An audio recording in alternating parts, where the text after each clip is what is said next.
Hello everyone. Today I'm going to teach you Basic Energy Healing 101. Energy healing is its own life subject. You could basically donate your entire life to studying just this one thing. In the future, I plan on creating my own energy healing modality, which people can certify through. But for today, I'm going to teach you about just the basics of doing a standard energy healing session. Helping me today is my lovely friend, Kirsty Levitt. People often mistake her as my twin. So she's going to be with us today, so everyone say hi. Hello. So why does energy healing work? You live in a vibrational universe. The basis of every physical thing that you see is in fact energy. So you could think of this energetic reality, the quantum field, as the blueprint of physical reality. So anytime you are focused on changing some aspect of this quantum field, you change the physical field, because the physical reality must follow suit. The reason that energy healing works, then, is that when you are introducing your own vibration, which a vibration could be a thought you're thinking, any kind of intention, when you introduce that vibration, you are causing the other person, or whatever else you're doing energy on, to entrain and resonate with the vibration which you are introducing. The law of this universe is the law of attraction, meaning that the only vibrations which can share space are vibrations which match. And so most commonly, it is the dominant vibration which becomes the vibration which all else matches. So if you are able to maintain a dominant vibration, the person's body, or the water, or the food, whatever it is that you are introducing that energy to, must come up to match that higher frequency. It must entrain with that frequency, and thus the body can no longer be a match to those negative physical conditions which they were experiencing. There are so many energy healing modalities, and like every other profession, not everyone can agree. But the one thing everyone does agree on is that wherever the mind goes, energy flows. The most important part of energy is your mind. As you can imagine, knowing this first principle of energy work, it is incredibly important for you to be deliberate about your focus. You can't walk into the room with somebody who's having an ailment and focus on the ailment and be a match to the solution for that person. You have to hold as a picture in your mind the improved state, or the process of improvement. The person's body, their energetic field, is going to match that idea which you are now focused on. So instead of walking in the room with someone with a broken bone and putting focus on the brokenness of that bone, you want to walk in there and focus your mind on anything that is a positive vibrational state, such as the healed bone, a completely healed and healthy bone, or white light potentially. And you can focus on anything like that that will help the person resonate with that improved state. You can also focus on a process, like pulling negative energy out of that bone and then suturing the bone back up. Most important thing is that you're focused on whatever you want the end result to be. You're not focusing on the problem as it currently stands. All people are capable of energy work.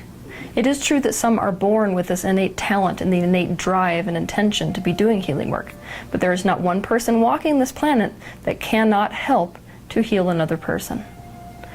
So let's talk about why we would want to traditionally use our hands in an energy healing session, knowing that the number one most important thing involving energy work is where the mind is going. It's because naturally the energy flows through your body in a specific pattern, and the major output for that energy flow is in your hands. It's a point that the Chinese call the Lao Gong point. It's right here in the center of your hand. So if you take this middle finger and you put it down towards the center of your hand, that output is going to be right where that finger hits, basically in the center of your palm. Naturally, when you are around somebody who needs energy healing, somebody who would benefit by your energy, your energy will start flowing, which is why commonly people who are healers or who are attuned to their own frequency and energy will start to notice their hands getting hot whenever they're around somebody who's sick or somebody who's feeling emotionally negative. It's because that person's energy is now calling forth the energy from the person who has just walked in the room. Anytime you're around somebody who has a need for energy, that energy will start to speed through the channels and be sucked, for lack of a better word, out of this point in your hand. And that speed with which that energy starts leaving creates a friction, which is why you feel that intense heat that we so often associate with energy work. The next thing to understand about energy work is that it's not really us that is healing the other person. All we are doing is introducing a resonance which is more beneficial to them. We are acting as a catalyst. We are providing an offering which is a frequency, and it's the person's choice to match that frequency. If you are introducing a dominant frequency, chances are they are going to accept and adopt that frequency and thus match it. That is why healing actually occurs. Breathing amplifies life force, and thus it amplifies energy. That's why anytime you're doing an energy healing session, you want to be attuned to your breathing. You can amplify energy by breathing, and you can bring energy in while you are breathing. That means that if you're feeling like you're being depleted at any point during the session, all you need to do is focus on bringing in energy while you're breathing and pushing energy out while you're breathing out. Breath is a totally invaluable tool when it comes to energy healing. Every one of you is going to be tuning into energy in a different way. So when you're doing an energy work session, you want to pay attention to the mental images you're receiving or being inspired to hold on to. Those images which it seems most intuitively would help the person that you're working on. You want to be attuned to the sensations in your body. Quite often when you're doing energy work on other people, there's a transference, meaning that they may not be registering what's going on, but your own body will register what's going on. So you'll start to register the pain that they're feeling, and you'll start to feel it when the energy moves. You may even experience releases of that energy through your own body. You also want to be tuned into the emotions that you're feeling, because some people are much more emotionally intuitive, meaning that it is through your emotional heart centers that you will be registering what is going on with the person you're working on and where that inspires you to go with them. Another thing is you want to tune into what they call spiritual intuition, which is just knowing. So you may just know that this color energy is supposed to go into this area of a person's body. You want to go with that. So not only being super perceptive as to what your body is perceiving from the person, but also where your intuition wants you to go with this. And so rather than be afraid of doing harm to somebody, I want you to just realize that you can let your intuition inspire you towards doing whatever it is that your intuition is telling you needs to happen with the person. So it's not like there is a right or wrong way to energy heal. There's not really a better or worse way to energy heal, because energy healing is going to manifest itself in this practitioner differently than it does in this practitioner. You want to use whatever modality you have the most intention invested in, whatever is the most believable modality for you. Because the more believable it is to you, the stronger your mind is about that concept, the higher vibration you're holding. In my personal opinion, it's always best to start an energy healing session and end an energy healing session by washing your hands. Water is an incredible purifier of energies. It easily neutralizes energies that are attaching to your hands, anything that you've brought to the energy session. So washing your hands, specifically in cold water, is a good way to start this whole process. So another great way to start an energy healing is by bringing energy in through your own body. We call this running energy. So you want to close your eyes and you want to visualize that there's a cord that is going from the top of your head all the way down your spine, down through your root chakra to the center of the earth, and you can imagine it hooking into the center of the earth. And from there you want to pull the energy in a spiral motion. So you're visualizing this energy spiraling up through your legs, through the core of your body, up past your head, as many feet as you'd like to take it. I usually take it about 3 feet past my head. And then spiraling back down, out through your hands. You can do this process, visualize this process, for as long as it takes you to start to feel the energy accumulating in your hands. So you want to feel that heat or tingling, any kind of sensation which would indicate that that energy is actually flowing through your hands. If you want, you can use the breath to help amplify this whole technique, which I've just taught you, called running energy. Ideally, you will be able to run this energy the entire time you're doing an energy healing session. In the beginning, it'll be difficult, meaning that you'll have to come back to it. So while you're in the middle of healing, you want to come back to doing that process quickly and then go back to energy healing. Then, what you want to do with the person that you are energy healing is you want to balance them out. So the best way to do this is to start by facing like this. You want them standing away from you. And you want to basically put your hands on both of their shoulders, and closing your eyes, you want to visualize as if the two hemispheres of their body are trying to find balance. Some of you may have seen those contraptions in the store where it's a decoration, has a division, and on the two sides are sand. And you're visualizing tipping the sand back and forth until you're finding equality. Or you can visualize this with energy. So you want to basically imagine the energy going back and forth between the two hemispheres of their body until you get it to a point where there's an even keel, so a perfect balance between the two hemispheres. Then you want to take your two thumbs and you want to take them underneath the occipital bones, which are these two bony points right at the base of the skull. And you want to focus on balancing those so that they're even.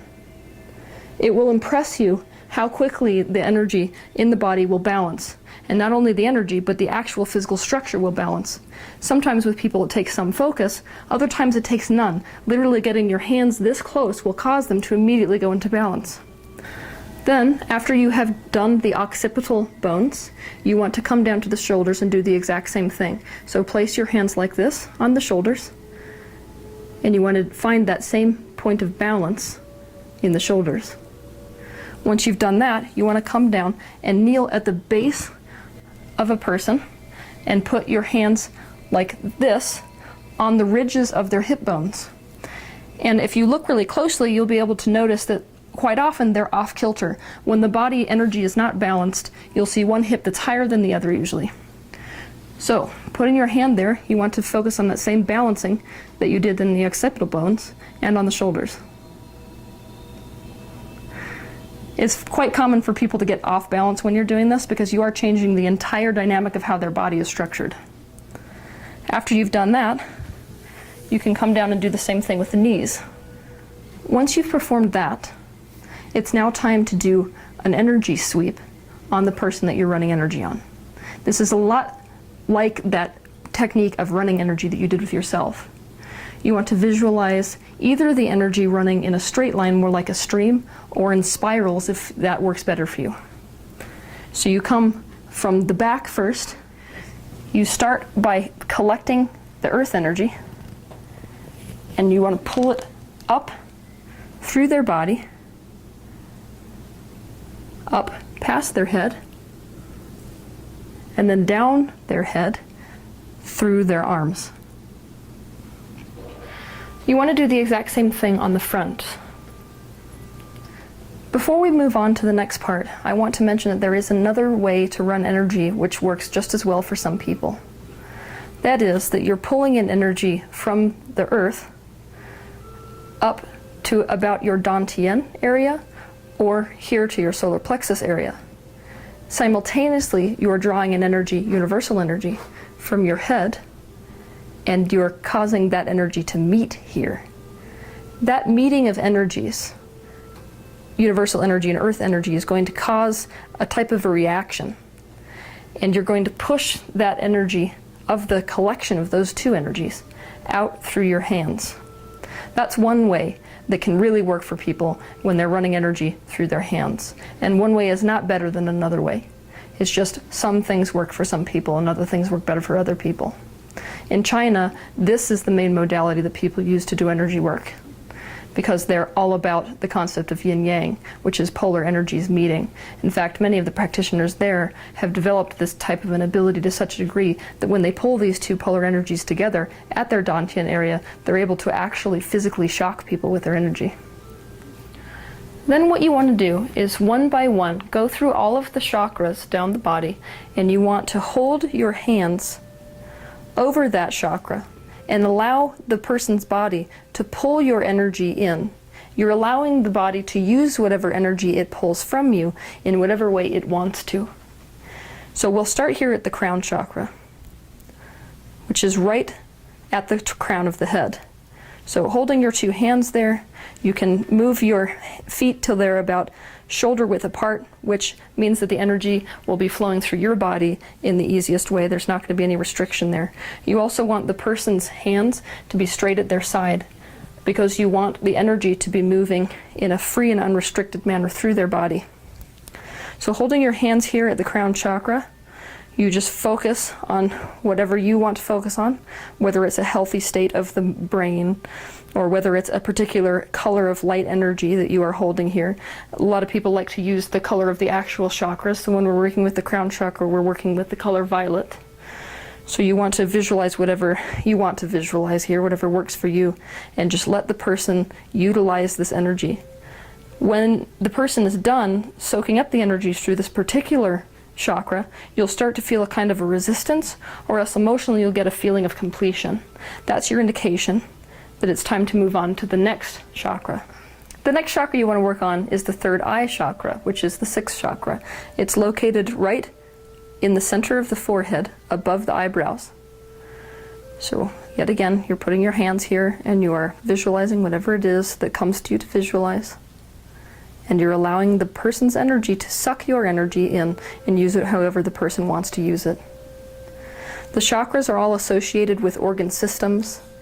And so if a person has a deficiency in the particular organ system that's associated with this chakra, it's most likely that they're going to utilize a lot more energy in this one versus another one. So some of these times when you're putting energy into a chakra, you'll stay there for only 3 minutes and it will be done, or even 1 minute it will be done. Others you can be at for half an hour, 45 minutes, even an hour sometimes. The next chakra you want to work on is the throat chakra. It's right at the base of the throat where the collarbones meet. There's an indentation.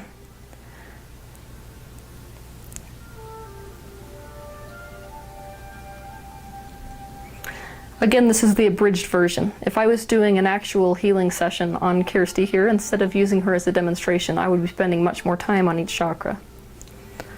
The next chakra you want to work on is the heart chakra. It is on the chest, above the breast.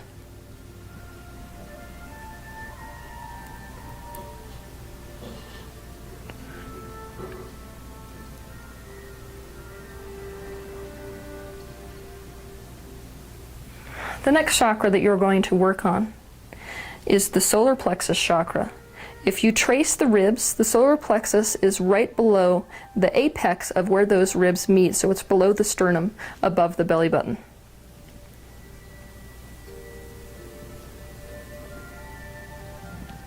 The next chakra is the sacral chakra. This is the one that's associated with sexuality. It is above the pubic bone and below the belly button.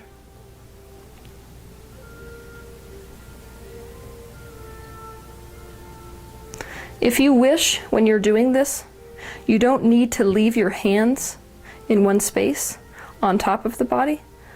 You can move your hands in a circular motion. Clockwise is best.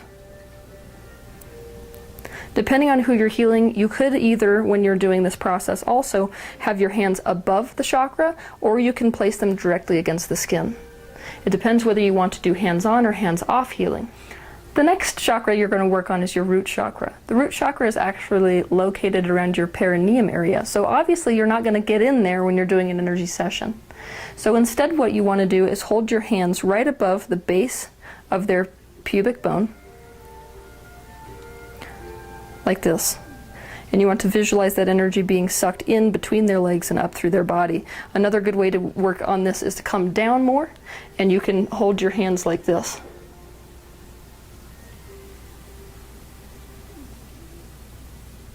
Traditionally, those are the 7 major chakras that people associate with the human body. In reality, there are many more chakras. Some that extend past the head, some that come into the arms and the legs and the bottom of the feet.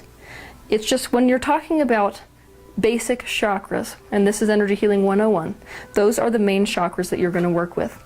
Again, if you want to use color associated with your mental process of this particular energy healing modality, which I've just shown you, then I'm going to go over the color which is associated with each one of these chakras so that you can use it in tandem with that chakra to the best of your ability.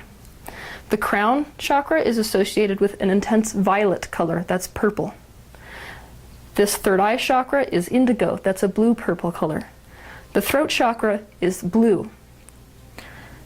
The heart chakra is associated with green. The solar plexus chakra is used with yellow. The sacral chakra is orange, and the root chakra is red. It's okay for you to use any color relative to any of the chakras, contrary to popular belief.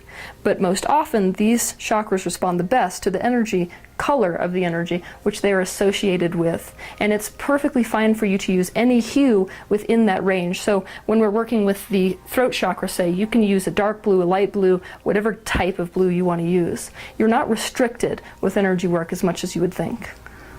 Once you have done that process in the body, you can ask the person if there's a specific location, maybe you knew it before they even showed up for the appointment. You can ask them if there's a specific area which they want you to focus on, a point which they're feeling pain or experiencing some negative symptom. After you've done your work with the chakras, you can focus on any specific problem which the person has come to you with. So let's say that Kirsty here had come to me with pain in her elbow. I could address this in multiple ways. The first way is by sandwiching the problem in a field of energy. I could focus specifically on a type of light or something which I would like to diffuse this area with, to cause it to resonate with the frequency of something like a golden or a white light. Or I could visualize what I want that area to look like. What you want to do when you're working with any kind of pain is to chase the pain. It's natural that when you take your energy to a specific area like this, that the energy is going to move up or down the meridians, usually down. And so if I'm working on this particular area, it's quite common for the pain suddenly to shift down the arm, more towards the fingertips or towards the wrist. What you want to do anytime the pain moves is to chase the pain. So you want to then move your arms down. Let's say if the pain shifted to a wrist, you want to move that location, move to that location. You could also focus on sweeping the energy. So imagining that that energy that you are now putting in is going through her arm, I could sweep the energy down, out her arm. You will intuitively know where the meridians are in the body. You don't need to learn that from me.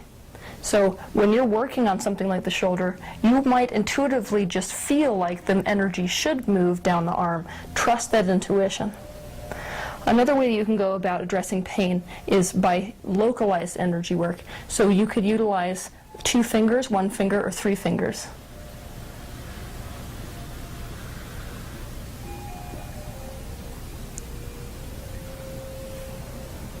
You always want to keep an open dialogue with the person that you're working on. It's more difficult when you're using animals. That takes more of your own intuition to know what it is that's going on with them. But with people, you can have an open dialogue so that your patient or whoever you're working on can tell you what they're feeling in their body, whether the energy is changing, whether the pain has moved. It's going to help you know where to go next. If at any time during your energy session you start feeling a staticky sensation on any part of your body, especially your hands, that's the indication that you're starting to adopt the vibration which they are offering. That is not a positive sensation. And so you want to either run energy, specifically visualizing running it out your hands, kind of like water flushing through that energy which is coagulated, or you want to go and wash your hands in cold water again and come back to the energy healing session.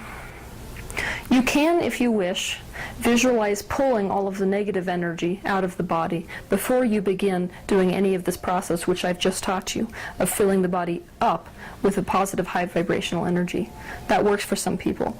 Or you could visualize on introducing that high vibrational energy and the fact that that will inevitably flush the negative energy out the meridians. As far as basic healing is concerned, there are 3 mental techniques involving color which seem to work the best. The first is to visualize a white or a gold energy. You can put whatever area of body needs focus in a field of that energy and understand that the body is going to entrain with that frequency and not be a match to the negative symptom anymore. The next super beneficial healing technique is called the violet flame. What you visualize is a very violet color of fire, and you can visualize pulling it in through the body or to in a localized area, and you can visualize that fire burning up any negative energy that might be there, so that all it leaves behind is the improved and high vibrational state. The third super beneficial color use is a blue-green light, a calming and repairing light. You can visualize this blue-green energy in any area that you're working on, repairing and pulling things together and leaving whatever physical condition you're working on or emotional condition you're working on in its highest state. It is very rare that you will see any condition that does not react to either the white gold light, the violet flame, or that blue-green light. Those 3 color techniques, when it comes to energy healing, are the most universal, meaning that you can use those on any problem that you're running up against and see a benefit as a result of it. The most universal energy that you can possibly use when it comes to energy healing is love. So the best way that you can go about any type of energy healing is to focus your love into whatever area has a problem and into the being that you're working on specifically. Fill them up with love. Love energy is universal. It is the highest vibrational state. Once your energy healing session has come to a feeling of completion for that day, you want to focus on running energy through you again.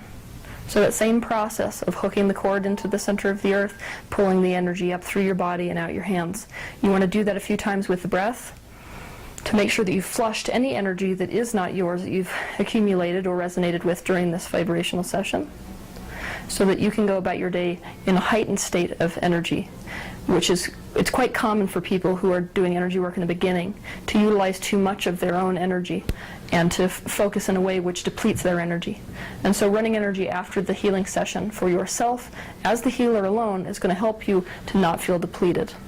It's also important for you to wash your hands after the session, like I said before. Not only because water is the purifier and it neutralizes energies, but also it will help your mind disconnect from the energy session. It's also important not to attach to the outcome of an energy healing session. Anytime you're attached to the outcome, you've introduced resistance. Resistance to the idea that something may not happen, resistance to the concept of you not being good enough as a healer. Anytime you've attached to the outcome, you're introducing resistance. So in any way you can, release resistance to the outcome of the session. Also, you want to set the intention that whatever energy work you've done is going to continue to work even after the session ends. So days, weeks, months, however long you want to set the intention. Just so that you can know that when the person leaves your presence, the energy itself is doing the work still, without your focus. Don't forget also that you can ask for help from higher powers or from spirit guides or any other type of universal energy while you're in the middle of a session. Sometimes you may meet with a problem which feels a bit out of your range of comfort. When you run into that, it's a very good time to ask for universal energy or whatever higher power you associate with to come and assist the session. And I promise you that it will. So that's the basic 101 way to do just your basic energy healing session. I want to reiterate here before you go try it yourself that imagination is not trivial. Imagination is how all of this occurs. Everything that occurs in the mind must occur on the physical level. And the stronger that your focus is upon those things that your imagination is inspiring you towards creating, the stronger the energy healing session will be. The most important part of energy healing is that you trust your intuition. You really do know what to do with somebody who comes to you for help. If you listen to your intuition, you will know exactly what to do and what to focus on in order to help that person reach their optimal state. It doesn't matter what I say or what anybody else says. If you feel a positive inspiration, that is your indication that it's time to act on it. So go ahead and try this energy healing for yourself. I'll be answering any questions that you come up with relative to energy healing in the future. Have a good week.